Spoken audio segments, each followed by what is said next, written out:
तर्कशास्त्र ऐसी चीज है जिसमें आप असत्य को भी सिद्ध कर सकते हैं। जैसे एक वकील है, वकील का जो पेशा है यह तर्कशास्त्र का पेशा है। एक वकील बच्चों को पढ़ा रहे थे, बोले स्टूडेंट्स ने पूछा कि आप ये आपका काम क्या है? बोले मैं प्रश्न करता हूं। वकील ने कहा पहले बताओ, एक व्यक्ति है वो रोज नहाता है और दूसरा व्यक्ति है जो नित्य गंदा रहता है। अब बताओ दोनों में कौन नहाएगा? तो स्टूडेंट्स ने कहा कि जो गंदा रहता है वही नहाएगा। बोले नहीं, जो गंदा रहता है वो नहीं नहाएगा क्योंकि उसकी इच्छा ही नहीं है नहाने की। नहाएगा वही जो रोज नहाता है, उसका अभ्यास है। अच्छा बताओ, एक व्यक्ति है जिसको पसंद नहीं है नहाना और जिसको रोज पसंद है नहाना। अब बताओ कौन नहाएगा? स्टूडेंट ने कहा कि जो रोज नहाता है वही नहाएगा। बोले नहीं, जो गंदा है वो नहाएगा। बोले क्यों? क्योंकि भले उसको पसंद है लेकिन आवश्यकता इसको है, इसको आवश्यकता, इसलिए ये नहाएगा। अच्छा ठीक है। अब बोले इसको आवश्यकता है और इसका मन है, अब बताओ कौन नहाएगा? तो बोले जो गंदा है, जो गंदा है वो दोनों नहाएंगे। बोले दोनों नहीं नहाएंगे क्योंकि एक जो नहा के आया है वो पहले से नहाया हुआ है और एक जो गंदा है उसका स्वभाव वो नहीं नहाए, इसे दोनों नहीं नहाएंगे। तो स्टूडेंट्स ने कहा गुरुजी सर आप जो भी उत्तर देते वही सही लगता है, जो भी आप उत्तर देते हो वही सही लगता है, ऐसा क्यों? बोले यही वकालत का पेशा है कि सच्चाई चाहे जो भी हो, सच्चाई चाहे जो भी हो, आप ऐसा तर्क दीजिए कि जिससे जज को और आपके मुवक्किल को सबको लगे कि हाँ वकील साहब जो कह रहे वही सही है। एक बच्चा तर्क शास्त्र पढ़ करके आया, माँ से कहा कि माँ मैं पढ़ करके आया हूँ, मेरी पढ़ाई आचार्य की डिग्री मुझे मिल गई है, मैंने तर्क शास्त्र में आचार्य किया है, एमए किया है। माँ ने कहा बेटा इतनी दूर से काशी से पढ़कर आया, पहले भोजन कर ले, कुछ पानी वानी पी ले, उसके बाद में फिर तेरी पढ़ाई की बातें होंगी। माँ प्लेट में 2 लड्डू लेकर के आई। माँ ने कहा कि बेटा ले लड्डू खा ले। बेटे ने कहा माँ तुम मेरी पढ़ाई को नहीं समझ रही हो, ये तर्कशास्त्र बहुत अद्भुत है, मैं कुछ भी चीज सिद्ध कर सकता हूँ।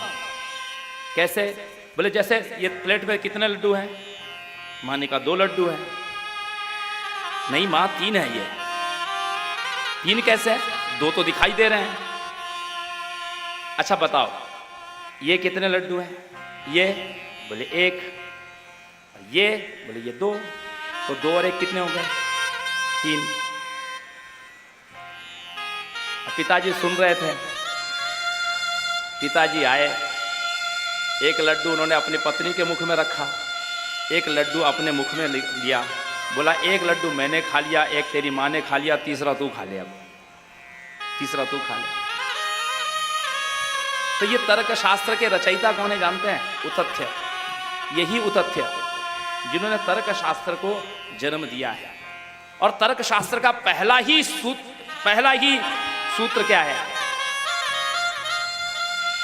इसी तर्क शास्त्र के आधार पर जब सीता जी की सखियों ने जब सीता जी पार्वती जी का पूजन करने के लिए गई पुष्पवाटिका में, तो सीता जी को छोड़ करके राम और लक्ष्मण का दर्शन करने के लिए गई और आकर के सीता जी से कहती हैं कि मैं उनकी सुंदरता का क्या वर्णन करूं। बोले गिरा अनयन नयन बिनुबानी। गिरा माना जिह्वा, अनयन जिह्वा जो कह सकती है उसकी आंख नहीं होती, और आंखें जो देख सकती है वो कह नहीं सकती क्योंकि उसकी जिह्वा नहीं होती है। गिरा अनयन और नयन बिनुबानी, ये उदाहरण है। रामचरितमानस का। तो इस तर्क शास्त्र के रचयिता उतथ्य, जिन्होंने क्या कहा, उन्होंने कहा कि या पश्यसी न सा ब्रूते, या ब्रूते सा न पश्यसी, अहो व्याधम सकार्यार्थी किम पृच्छसी पुनः पुनः। जो देख सकती है वो बोल नहीं सकती, जो बोल सकती है उसने देखा ही नहीं। इसलिए हे व्याध, तुम मुझसे क्यों पूछ रहे हो? अच्छा, ये तर्कशास्त्र क्यों है? तर्कशास्त्र क्यों है? ये तर्कशास्त्र की आवश्यकता इसलिए भी है क्योंकि यहां पर किसी प्राणी की रक्षा भी करना है और अपने व्रत की भी रक्षा करना है। व्रत क्या है? बोले सत्य व्रत, झूठ नहीं बोलना है, सदैव सच बोलना है। यदि मान लीजिए कोई कसाई गाय को मारने के लिए जा रहा है, गाय छिपी हुई है और आप कभी झूठ नहीं बोलते हैं, आप कभी झूठ नहीं बोलते हैं। भगवान श्री कृष्ण युधिष्ठिर से झूठ बुलवा रहे हैं और युधिष्ठिर बोल रहे हैं। क्यों बोल रहे हैं? क्योंकि धर्म की रक्षा के लिए ये झूठ बोलना जरूरी है। अश्वत्थामा हतायति, और सत्य की रक्षा करने के लिए धीरे से ये भी बोलना जरूरी है कि नरोवा भी कुंजरोवा। अपने सत्य की रक्षा करने के लिए ये बात धीरे से बोलना है कि हमारा सत्य भी बच जाए, और धर्म की रक्षा के लिए यह भी झूठ बोलना है कि अश्वत्थामा मारा गया, और वो चाहे वो हाथी ही क्यों ना मारा गया हो।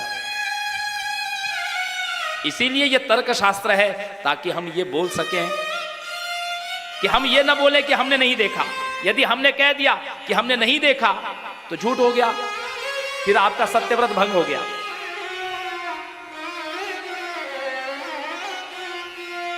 गो ब्राह्मणार्थे हिंसायाम नान रतम वही जुगुप्सितम, शुक्राचार्य कहते हैं किसी ब्राह्मण या गौ की या किसी शरणागत की रक्षा करने के लिए यदि झूठ बोला भी जाए, क्योंकि सत्यम न सत्यम खलु यत्र हिंसाम दयान वितोचान तमेव सत्यम हितम नराणाम भवती हयेन तदेव सत्यम न तथान्यथैव।